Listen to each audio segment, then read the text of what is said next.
Hey adventurers! Today we're following Fiona, Cake, and Simon on their multiversal-hopping escapades, this time to Vampire World. You're watching Whitney Vision, and this is our breakdown of Episode 7, The Star. This is your spoiler warning! If you haven't seen Fiona and Cake Episode 7 yet, hit pause on this video with your time remote and come back once you've staked some vamps.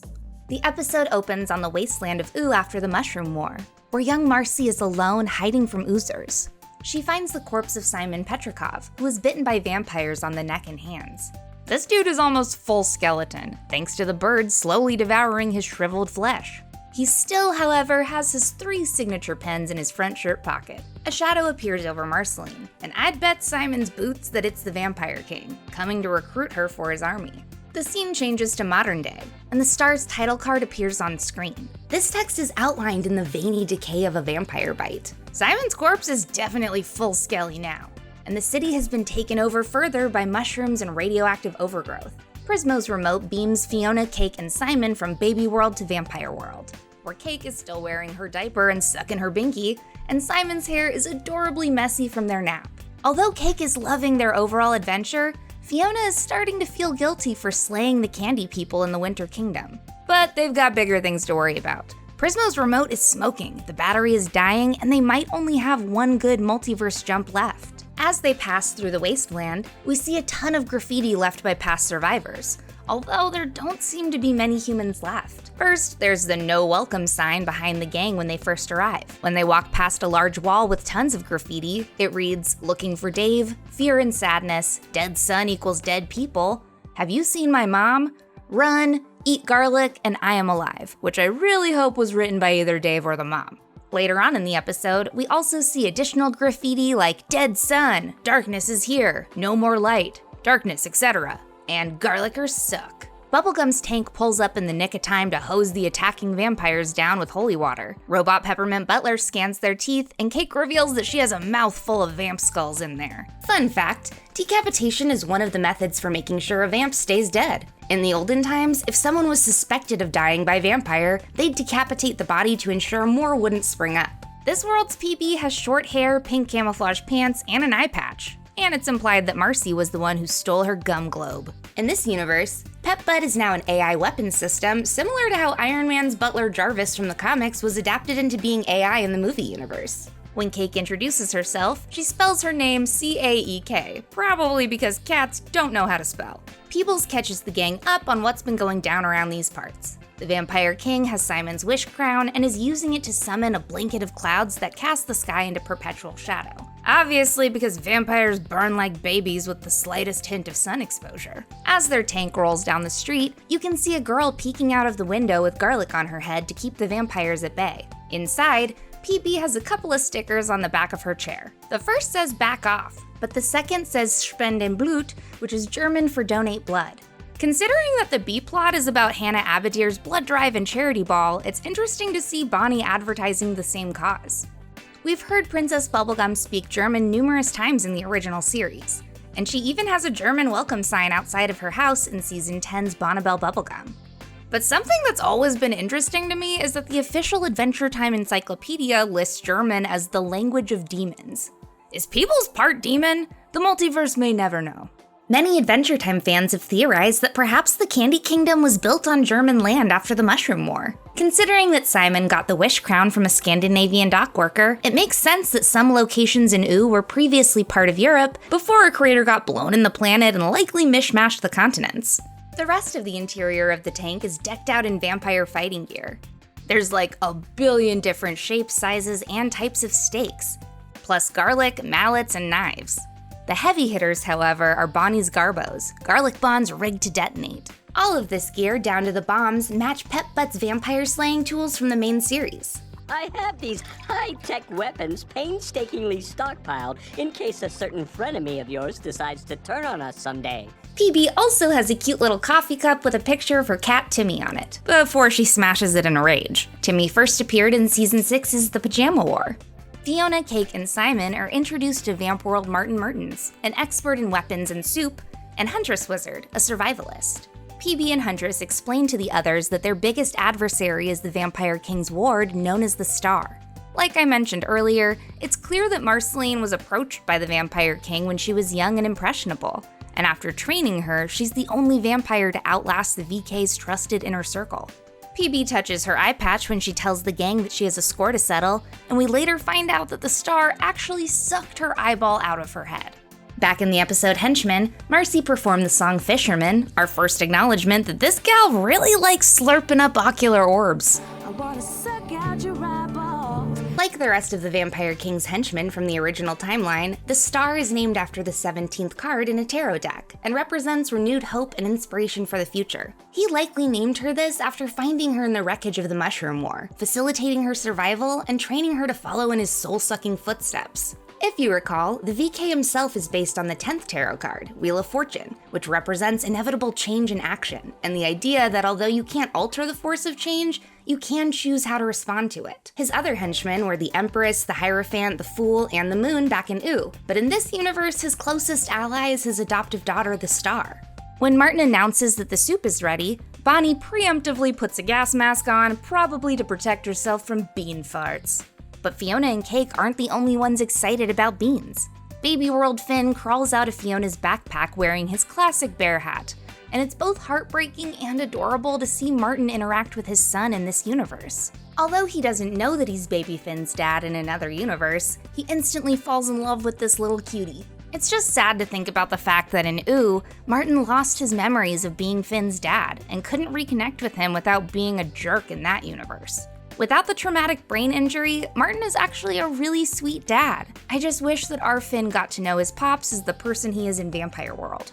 And I know you might be thinking, wait, wasn't Martin on Founders Island in the main universe? Why is he fighting vamps in Ooh during this time period? If you recall Everything Stays from the Stakes miniseries, Marceline was responsible for defeating the Hierophant and a butt-ton of his vampire minions, allowing Two-Bread Tom and his tribe to escape the continent before the Vampire King's arrival. In this universe, Marcy encouraged the rise of the vampires, and as Bonnie tells us later in the episode, they've almost run out of humans to drain. This means that it's highly unlikely that any humans were able to get out of Dodge before their souls were sucked, let alone a large group of them. I'd be very surprised if any of the human islands exist in this world.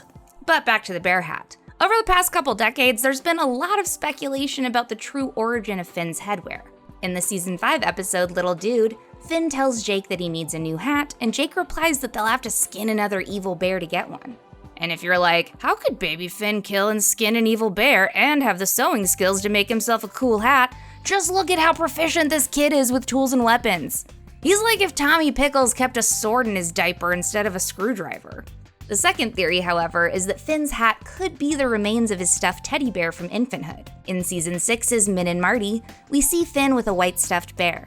And 2 episodes later in The Visitor, it pops up again. It felt to me like these 2 episodes were trying to imply that he repurposed his favorite toy into a hat, and it honestly seems just as plausible as the evil bear theory. Definitely let me know in the comments below how you think he got his hat. Alright, we gotta take a brief detour from our A plot to talk about the C plot. I promise I'll get to the B plot soon. Back at Prismo's cube, the Scarlet Scarab is scanning through the Vampire World universe on the big screen TV, but can't seem to locate Fiona, Cake, and Simon. When he flips the channel, we see a man chased and caught by vampires, and the corpse of a woman who has recently been exsanguinated. I really hope that this isn't the girl we saw earlier hiding with the clove of garlic on her noggin, but something tells me it is. Scrabby gets a notification on his crystal that the Cosmic Owl has committed the crime of profiteering, but he hits the snooze button, explaining to a cubed Prismo that he's going to change his strategy. Instead of chasing these dudes all across the multiverse, he's gonna find the Wish Crown first and cut them off at the pass. Unfortunately, his plans are bunked up when he's beamed up by the big boss for neglecting his god-auditing duties. We'll come back to what he's up to in our episode 8 breakdown coming soon. Back in Vamp World, Billy is dead, his corpse frozen in a seated position next to a sign that reads, "Turn back." Fiona and Martin jump out of the tank to rescue 2 humans, but surprise, they're just vampires in disguise. Martin rescues Fiona, and when she tries to thank him, he hands back her hat and says, "Like I always say, pay it forward." To me, this feels like an exact juxtaposition of what he told Finn back in the comet from Season 6. You burn enough bridges, the only way to move is forward. Instead of screwing over everyone he meets for purely selfish gain, like his variant from the OG series and Distant Lands, this version of Martin sets an example of sacrificing himself to help those in need. Unfortunately, the Star attacks, wrecking PB's tank and sucking Martin's soul. After Bonnie threatens to have her heart, Simon explains that in his universe, the two of them actually fall in love and have each other's hearts in a different way. And I'm not gonna lie, it actually made me squeamish when Bonnie sliced a little nick in Simon's throat. Fiona and Cake volunteer to replace Martin in their Vampire Slayer crew, and PB tosses her Martin's old jacket, which we also see Fiona wearing in the opening credits. While strategically placing garlic bombs, Simon and Fiona overhear just how heartless the star is towards her minions, Bonnie, and human or magic life in general. Simon is crestfallen, but Fiona reminds him that the Marceline in this universe didn't have him to raise her. The Marceline we know doesn't even drink blood. She's the reason why there wasn't a major vampire uprising after the Mushroom War. And that's because Simon helped instill Marcy with a sense of empathy, independence, and love, where the Vampire King only taught her to hate and destroy. Remember the beginning of episode 2, when little Marcy asks Simon what she would do without him? He tells her that she's strong and awesome, and that someone would definitely find her and take care of her, maybe even someone rich, and that she'd be living in a castle with food and medicine and trained squirrels. In this moment, back in the main timeline, I don't think Simon could have possibly known the difference he made, not only to Marceline's childhood morals and development, but to the entire world. Because Simon was her father figure, she was able to grow into the badass vampire slayer that effectively made Ooh a habitable place to live for generations of humans and magical creatures to come. And although it drove him insane and turned him into the Ice King, putting on the Wish Crown really did save countless lives. It allowed him to protect Marcy, who would, in turn, go on to protect the land of Ooh. We've seen how it works out in other realities, too. In Farm World, he chose to die stopping the Mushroom War's bombs from detonating. But that action later allowed Farm World Finn to take the crown, lose his marbles, and unleash the Lich. In the Winter King's universe, he chose to fix the crown, but in doing so, he deflected the madness of the crown directly into Princess Bubblegum's brain basket. If Fiona, Cake, and Simon hadn't come along, she might have been trapped within the crown's curse for eternity. So again, I know, it's obviously not ideal that Simon went from a distinguished antiquarian and loving father figure to a total whack job and a muumuu who liked to stalk princesses in his free time. But his sacrifice literally changed the original timeline for the better in every possible way it could have. Ooh isn't some perfect utopia or anything, but it's full of magic and life and adventures. We wouldn't have the stories or the characters we love so much without Simon and the Ice King. Interestingly, one of the garbos that Fiona touches turns back into an ordinary clove of garlic, just like the Hot Dog Knights or the Wish Crown. But that's not why their mission fails. The VK catches Huntress trying to steal the crown and kills her with her own arrows. Apparently, like other incredibly powerful beings such as Gunter and Jake, the VK can wear the Wish Crown without it scrambling his brain. The implied mutual destruction of Bonnie and the Star was yet another heartbreaking opposite parallel to the original series. First off, we have Marcy's #1 banger, I'm Just Your Problem, where she sings about putting Bonnie in the ground. Then, when Bonnie removes Marceline's vampirism during Stakes, she makes a callback to this and tells Marcy that someday when she dies, she'll be the one who puts her in the ground. In that situation, PB meant that she'll stay with her partner despite the fact that she'll eventually age and die without her vamp powers. And when the two of them think that they're about to die at the end of Distant Lands Obsidian, Marceline tells PB that at least their skeletons will be intertwined forever, as the two of them lovingly embrace. Here, they're barreling towards their death, still wrapped in each other's arms, but this time it's out of hatred. Well, sort of hatred. You can't tell me that they didn't hesitate to kill each other all those other times because they aren't secretly in love. Or at the very least, subconsciously in love. And here's something cool I saw on Twitter. Twitter user @CaveHag retweeted a drawing from Adventure Time artist Hannah Kay from all the way back in 2020 showcasing a very similar piece of art. I'm not sure if Hannah drew this knowing that it would be a future scene in this episode of Fiona and Cake, because the series technically wasn't announced until 2021. But I do know that animation takes a long time, so I wouldn't be surprised if these preliminary drawings were already planned for the show by then. If that's the case, damn, that was one hell of a spoiler and we didn't even know it. But listen, now it's time to get into the juicy Easter eggs from B-Plot Town. Back in Fiona and Cake's homeworld, where Gary and Marshall attend Hannah Abadir's blood drive and charity ball. When they first pull up to Marshall's mom's goth mansion, peep the details on his van. We've got a night cheese sticker that I'm choosing to believe is a 30 Rock reference, a yoke sticker, a bat on the van's grill, and a little Hambo trinket hanging from the rearview mirror. The mansion itself reflects the same vibe and decor that Hunson Abadir had going on down in the Nightosphere. At the blood drive, we spot several gender-swapped or normified characters from the original series. Not gonna lie, I spent like 3 hours trying to figure out all of these references last night, and then Steve Wolfhard posted most of them on Twitter this morning, so that definitely made me laugh at myself a little. Happy to say I got most of them right, but there were a couple that I definitely thought were entirely different characters, so I'm glad Steve set me straight. First up, we've got Normie Bellanoche, who even has a little BN on his suit. If you recall, Bellanoche was a being of pure anti-magic who has the power to remove magic from other beings from Season 5's Betty episode. Normie Magic Man is apparently a photographer in this universe, and we see her chatting with and taking photos of gender-swapped Normie Ron James. Ron James first appeared in Season 5's Wizards Only Fools as the owner of his own spell palace, where he sold magical items and bottled spells, but popped up several times in other Ice King Wizard Gang episodes, including the one with Bellanoche. In Wizard City, he's moved on from his retail days as the master of magical items and magic arts. In that same photo, we've also got Ricardio the Heart Guy from his titular episode in Season 1. He actually turned out to be Simon's creepy, evil, Peebles-obsessed heart from A Spell Gone Wrong, and ended up in Dead World 1 with the worst of the worst in Together Again. Next to his mascot variant is Normie Carroll, who was originally introduced as a cloud person in Season 6's The Tower. In later episode, Carroll becomes both an ice person and a water nymph. Carroll's also seen standing with gender-swapped human Samantha, the dog person from Season 5's The Pit, and gender-swapped human Tiny Manticore, who was introduced after being kidnapped by Magic Man in Season 4's Son of Mars.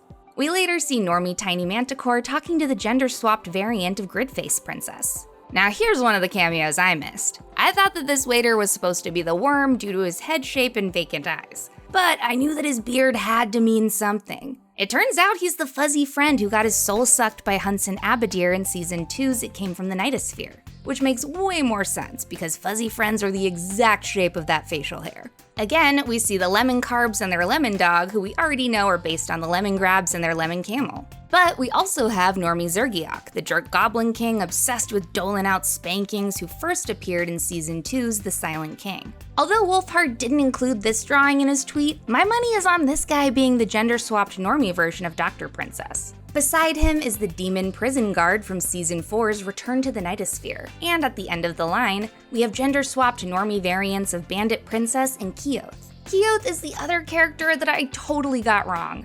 I thought that it was the fire jester from Incendium. But nah, it's Keoth, the blood demon who first appeared in Season 3's Dad Dungeon as the creator of the Demon Sword. Wolfhard didn't post who this blonde character is, but based on her hair color, I'm gonna go with gender-swapped human James Baxter the Horse. The bass player in this scene is the Teller Demon from Return to the Nightosphere. His Normie tie matches the pattern on his demon counterpart's sweater. The two rich investors who approach Gary are Marjo Hellstrom and his publicist, who are based on Maja the Sky Witch and her familiar, the Crabbit. Lastly, we see that Eberhard is still a pianist in this world. We first met him back in Season 1's Henchman, when Marceline drank the red out of his bow tie. If anyone else figured out who the other background characters are, drop them in the comments below. I want to know who I missed. Each of these guests are here to support Mrs. Abadir's cause, except for Marshall, who is very over his mom's rich-ass lifestyle. When she introduces herself to Gary, she does a lot of leg kickies and moves in an extremely jerky manner, just like her variant Hunson Abadir. Her bolo tie is also in the shape of Hunson's demon form's bulbous noggin. She's decorated her cool goth house in blood drive posters that say things like, "It's raining blood," "Be my blood bud," "Invest in blood," and "Let's get bloody." Also, peep Gary and Marshall's outfits in this scene. They're taken from the 2007 Spooktacular special of the Adventure Time comic series. But although Gary and Marshall look adorable in their fancy suits, Gary realizes that Mrs. Abadir is putting way too much pressure on her son to join the family business, kind of like Hunson and Marcy's relationship. In the same way that Simon yelled at the Vampire King for being a shitty dad, Gary tells Hannah she's a bad mom, and the two of them decide to bail. They hop in the elevator and share their first kiss, ending the episode in the cutest, sweetest, most satisfying way possible. The way that Gary connects to and empathizes with Marshall's feelings towards his mom's control is the opposite of what we see between Bonnie and the Star. To be fair, that's definitely because Marshall wasn't brainwashed by his mom to be a soul-sucking landlord, and the star was raised by a literal monster who encouraged her to murder. But I love the symbolism that in both cases they're going down together. Whether that's leaving a stuffy rich people party in an elevator while they make out a little, or plummeting to their deaths because they couldn't find common ground. The end title card this week shows Marceline's house from the original series in red, hanging upside down like a vampire bat in a cave. These are all the Easter eggs and details that I could find in this star, but let's learn some new stuff together in the comments. If you want more Adventure Time and Fiona and Cake breakdowns, check out the playlist on the left. I skipped ahead to episode 7 so that I can be on pace with y'all, but don't worry, episodes are being edited as we speak. If you want to help support my work, be sure to like, subscribe, and share our previous Fiona and Cake downs. I'm Scarlet Wit, and you're watching Whitney Vision.